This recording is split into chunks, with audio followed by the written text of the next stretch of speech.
waxaanu ka rajaynaynaa insha Allah billahi kariim maalinta 13 November waxaanu ka rajaynaynaa insha Allah billahi kariim inay taageerayaasha xisbiga kulmiye ee ku sugan toon ay goobtooda ka codayn doonaan isla markaana cod muuqda oo ay xukuumadda ka dhalan doonto xisbiga kulmiye wax kula yeeshaan insha Allah billahi kariim ayaan rajaynaynaa inay ka soo bixi doonto maalinta 13 November soo kulmiye ma habayno soo dowladda ma raacno soo dhibada uma asno soo toon ma habayno soo kulmiye ma habayno waxa weeye codkayna halkaas ku ridnaa wuxuu inoo keenayaa waa waxa ay dowladda wax kula qaybsanayna wey soo kulmiye ma nihin Somaliland ha noolaato adigu halkaa waxaan mariyey inuu shiilo wada soconno barasaabka gobolka Dhagaxbuur jaral baa leeyahay iyo barasaabka Jigjiga waxay noo ballan qaadeen inay ilaa waara soo dhisayaan oo inay guurxa custom keenayaan inaguna aynu custom keenayno waa arki doontaan magaalada Toon oo afartii sano u dambeeyay sii koraysay 10 sano gudaheed siday noqoto waxa weeye 6 goor waxay dhacay 4 goor bay dhacay haddaynu ciidan galanahay maalin walba nayuu hargeysa waxa la halkay bambuuqa jiray saacabatino يعلمينه وضعنا راعينا إذا على ورابين وجهينا كلية ساكن راعينا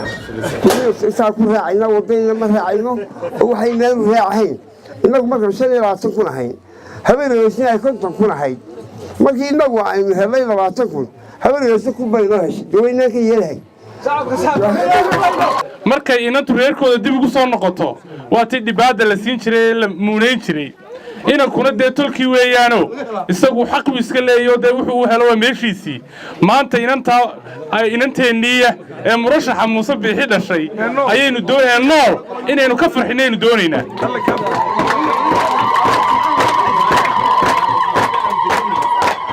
haweenka xil gaara sii saaran idinka la idinka rabaa inaad codka hogaamisaan idinka la idinka rabaa odayaasha iyo caruurta dhasheenba inaad u sheegtaan maanta inaynu dhibaat iska bixinayno inaynu Muuse Biixi u hiilinayno mar dambana dhicmayna sida abwaanku sheegay codkeenu wax weyn oo goyn doona hadii aan la yiraahdo dawladeenu wax la qabsan doona aad iyo aad baan idin salaam alaykum warahmatullahi aniga magacayga waxa la yiraahdaa Maxamed Mahdi Buuba meel fog baan uga iimayna ololaha kulmiye ka qayb galo oo aynu soo saareen inka aynu abtiga u nahay maanta waa maalintii la kala tagayay wareerina dadkan istabayaacay ee maxay caalamada kala gaarka ah sita laakiin se xuduudta hadalku waxa uu yahay xusbiga dawladda maanta ka talinaya ee beesheena iyo deegaankeena wuxuu qabtay ayuun baan inagu naadeen maanta ciidanka la weynanahay abukrooraba uu sheegay calanka xilligii marka waxay gaadhay codka nin kasta oo meel kasta maray oo deegaanka Toomeeda waxaan uga martinahay meel kasta oo calan kasta adigoo sita inaad u codayso musharaxa Muuse Biixi Cabdi oo aynu nahay sida la wada ogsoon yahay abtiyaha baryar reer xamarka waxay yiraahdaan canjeero say u kala sareysa loo kala qaadaa markay mahmaahayaan war maanta inagu waynu dadku kala dooranayna waynu kala sareynaa waxay dadkeenu inoo kala sareeyaan musharaxiintu number 1 waxa inoo Muuse Biixi Cabdi number 2 waxa inoo Faysal Cali Waraabe number 3 waxa la yiraahdaa mashruuca dunyada waxa aynu halkan iskugu nimi inaynu isku sheegno maanta halka aynu soconay wadadaynu hayna inay tahay wadada dheer ee socota ee xisbiga kulmiye ee inankaa aynu wadno aynu codka ugu doonayno anigu waxaan idin leeyahay arrinku waxa weeye waar ninkaan codkana siinayna ee toon joogow ee codaynayow haddaad annagana siin weydo faysal sii baan ku leenay waa caddaynaynaa si xaq baanaan u caddaynaynaa xaqaa'iqaasaannu caddaynaynaa waxaannu leenahay marka hore xisbiganaa soo baxaye ka muuqda oo codkiinnu halkaa wixii aad ka soo saartaan ee aad ku riddaan ayuunbaad dawladda ku yeelan doontaan waxtarkeeda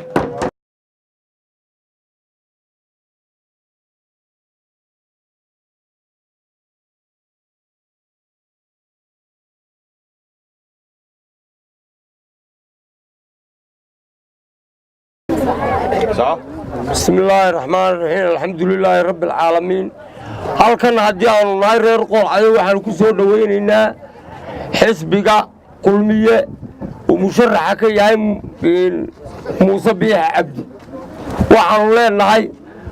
aad iyo aad baanu u taageeraynaa muuse biix cabdi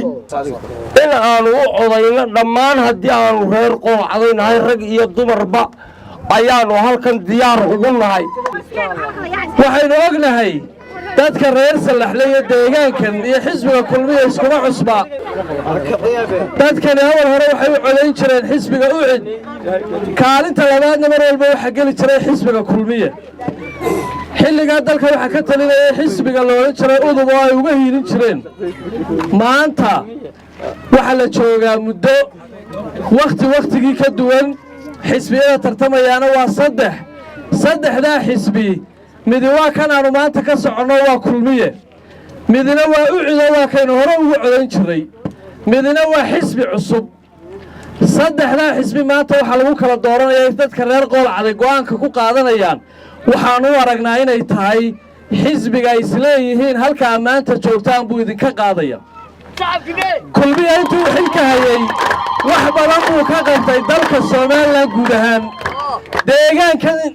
degmada salaxlaya mee dhulka hoos yimaadana waxbuu ka qabtay innagoon codba siin ayuu wax inoo qabtay maanta waxaynu doonaynaa inaynu codkeenna ku darsanno